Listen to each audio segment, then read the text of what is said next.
Donc quelques mots brefs, puisque effectivement le temps a tourné. Je reviendrai en 2 points sur une première réaction immédiate, là, à chaud et très largement positive de nos travaux pendant ces 2 jours. Je soulignerai d'abord la qualité et l'importance des participants. C'est vrai qu'il y a, je crois qu'on peut le dire, il n'y a pas si longtemps, on se demandait voilà, s'il y aurait une assistance nombreuse. Je crois que la présence de 200 personnes sur les deux jours est tout à fait excellente. Et à ce propos, je propose que nous applaudissions l'ensemble de l'équipe de l'Après-Vue qui a organisé ce colloque.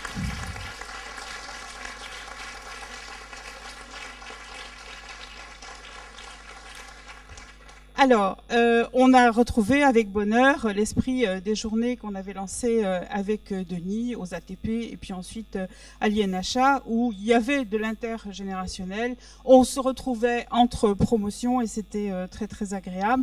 Et on était très heureux d'ailleurs. Hier soir, on a pu parler avec des personnes de la promotion de cette année.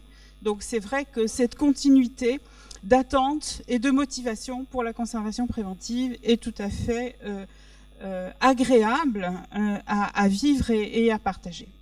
Je reviendrai en premier lieu sur, et j'ai trouvé que c'était une vraie qualité de ces rencontres, sur l'importance du comparatif international qu'on a eu sur plusieurs sujets. Et donc, je noterai particulièrement en matière de formation ce qui a été relevé en termes de coûts lorsque on se situe dans des territoires à grande échelle ou avec une approche plus pragmatique et individualisée et telle que ça a été évoqué en Angleterre. Sur la question du climat, je ne reviendrai pas sur plus de technologie ou plus de pragmatisme.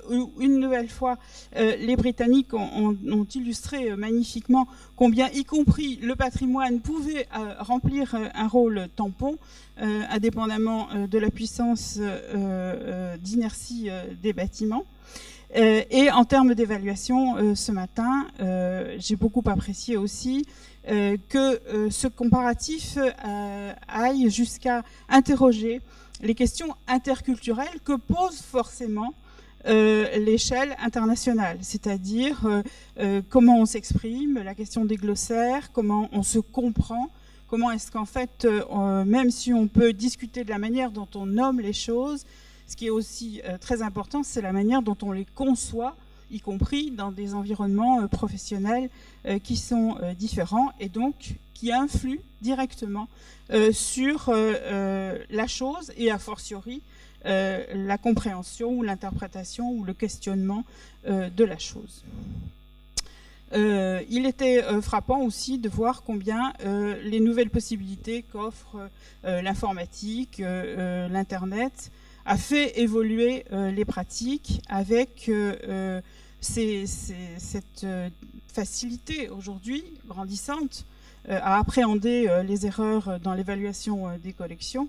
Et on l'a encore vu aussi dans la communication de cet après-midi sur les risques majeurs, combien les méthodes de cartographie d'aujourd'hui sont véritablement, non pas des données brutes, mais vraiment permettent de visualiser, de partager des questions et, a fortiori, une évolution.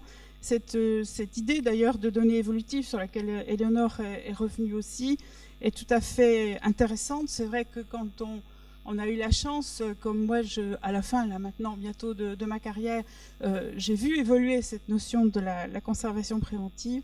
On voit combien des notions de fourchette, de subjectivité qui émergent, je vais y revenir, viennent corriger une image qui était beaucoup plus sectaire, formaliste, qui était celle du passé. Deuxième point, des questions qui évidemment restent en suspens, mais c'est presque tout l'intérêt de se réunir. Si c'est seulement pour se congratuler, il y a peu d'intérêt à le faire. Je reprendrai, et Frédéric l'a mentionné tout à l'heure, je reprendrai pour l'aborder non pas la question de qu'est-ce que c'est que la conservation préventive? J'essayerai plutôt de conclure là-dessus, mais je repartirai des personnes, des acteurs. C'est vrai qu'ils ont un petit peu été sous-traités, sous-abordés dans nos échanges, alors qu'en fait, on sait combien, et Frédéric l'a très bien dit, les choses passent par les gens, et ensuite, donc c'est pour ça que je vous propose de commencer par ça. Et donc, évidemment, je reviens sur l'après-midi d'hier et sur les conditions de formation à la conservation préventive, et derrière, parce qu'on ne peut pas les dissocier, les conditions d'employabilité. On a beaucoup apprécié, j'imagine, vous aussi, le témoignage de nos amis suisses, avec d'abord cette continuité de parcours qu'ils ont instauré d'un site à l'autre en Suisse pour poursuivre une formation. On mesure bien l'écart qu'il peut y avoir avec notre pays. Et ils ont parlé donc de ce profil de collaborateurs en conservation dont justement l'employabilité en France n'était pas possible. On a eu à travers toutes ces images très, très heureuses de Tintin une très belle évocation aussi du métier et des questions que posait le métier de régisseur. Et on a eu un tout petit peu hier, et vous y êtes revenu cet après-midi, cette évocation du technicien en conservation. Donc, en fait, dans cette histoire française des métiers autour de la conservation préventive, on a donc parlé, et Thierry y est abondamment revenu cet après-midi, sur ces différentes gradations ou ces différentes acceptions qu'on pouvait avoir de ce métier, de la manière dont on pouvait exercer la conservation préventive. Je crois qu'il faut s'avouer, et chacun doit balayer devant sa propre porte, ça a été fait par les architectes,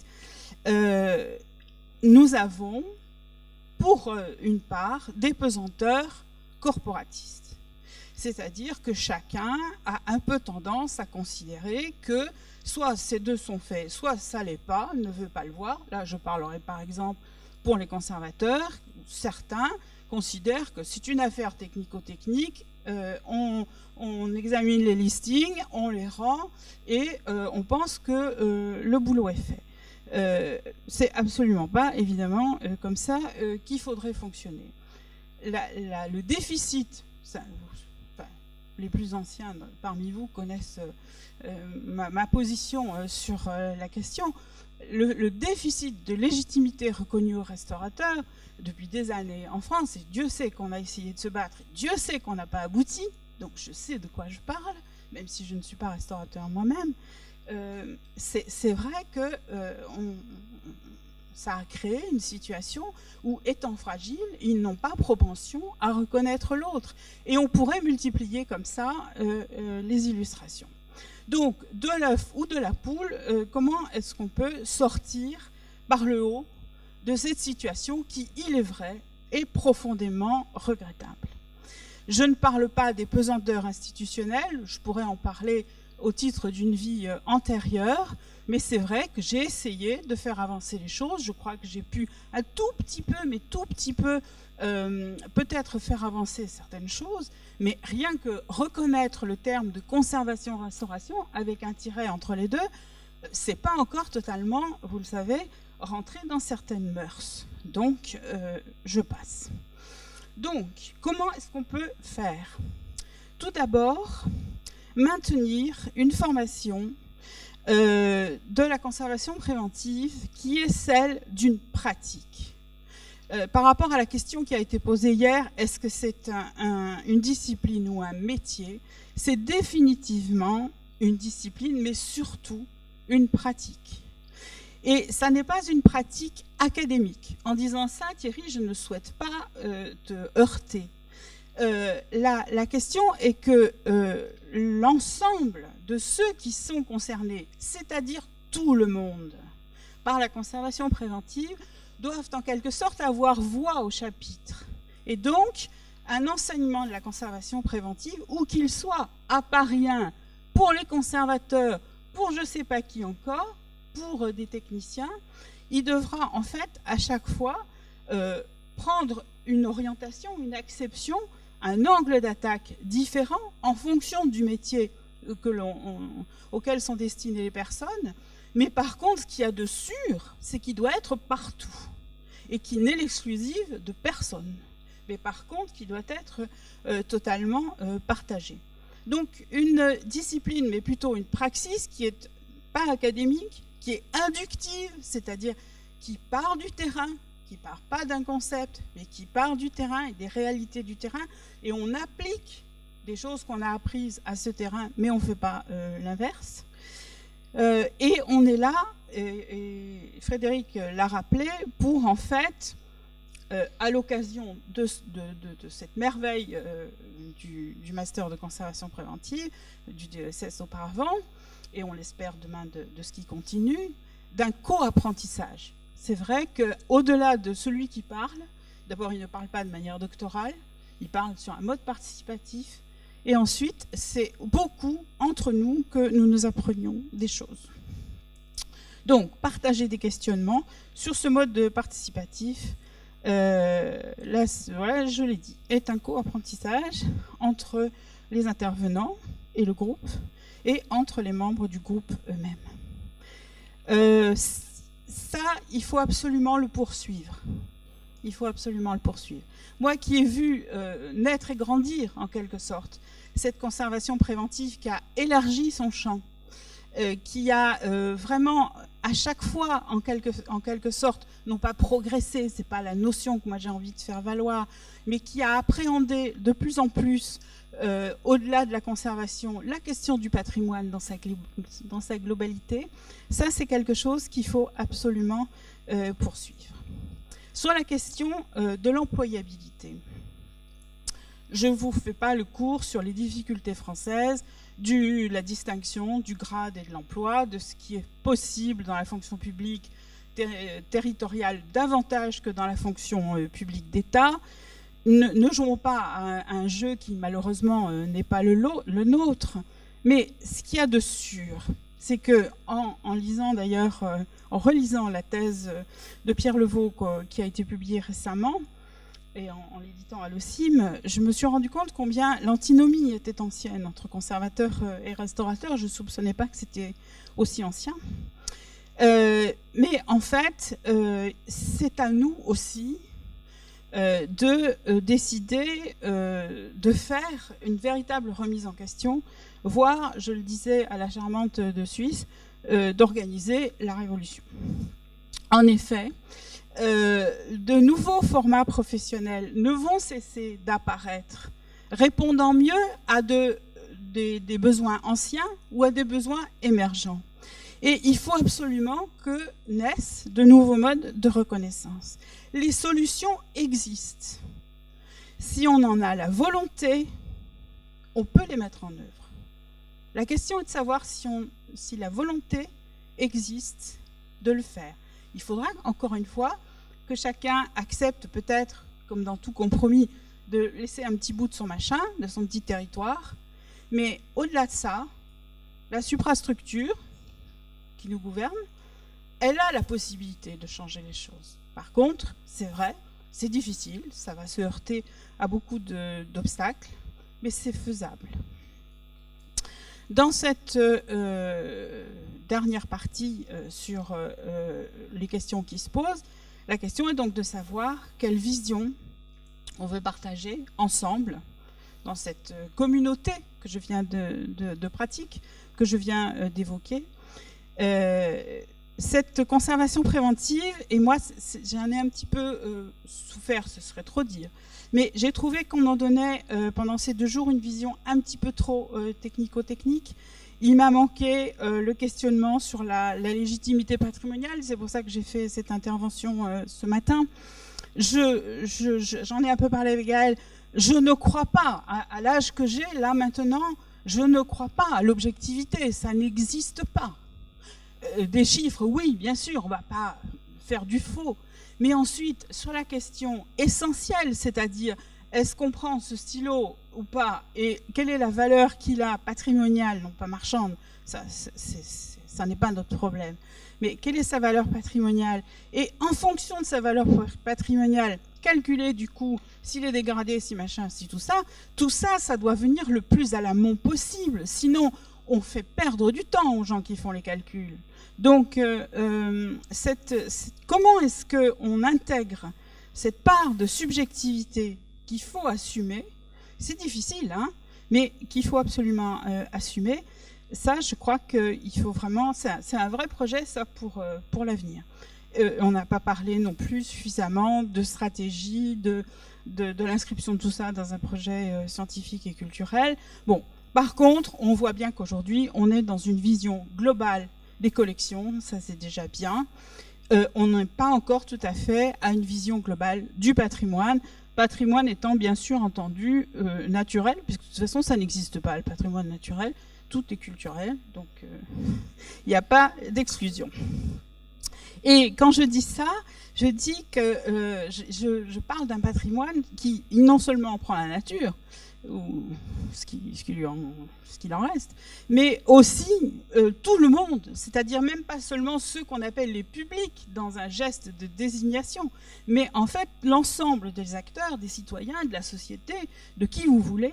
Ce qui fait que cet équilibre pour moi dans le patrimoine entre conservation et médiation, à parité, je ne l'ai pas tout à fait retrouvé. Et ça aussi, je pense, Thierry, ce sont vraiment des choses qu'il faut absolument avoir à l'esprit. Mais je dirais la même chose pour la formation d'aucuns dans d'autres sphères. Je ne précise pas, mais je pense que tout le monde comprend. Cette intégration de l'ensemble des acteurs, elle va jusqu'à un partage d'autorité dans les arbitrages qu'on rend. Je pense, et Dieu sait que la conservation préventive est le lieu d'arbitrage permanent, je pense qu'il faut aller jusqu'à intégrer, accepter des partages d'autorité avec des associations. Enfin, j'étais très heureuse qu'à l'occasion du bouclier bleu, la question du participatif soit évoquée et monte ainsi en puissance. Cet exercice doit forcément être collégial, bon, je l'ai déjà un peu effleuré tout à l'heure, et en évitant le plus possible un cloisonnement des métiers. Et donc, plus qu'un métier en soi, c'est bien l'enrichissement, ce que disait Frédéric, l'enrichissement de chacun, de la pratique de chacun, et en aucun cas un domaine réservé. Formons donc les vœux pour que les formations de tout le monde rendent compte de cette vision de la conservation préventive comme une démarche intégrée, comme on parle du patrimoine intégré, c'est-à-dire qui reste là où il est, et y compris avec les gens qui en sont les gardiens là, partout. Voilà. Donc c'est plutôt sur ce message d'espérance, d'espoir, que j'ai envie qu'on se quitte. Je vous remercie au nom de tout le monde et à la prochaine rencontre, parce qu'il ne peut pas ne pas y avoir de prochaines rencontres.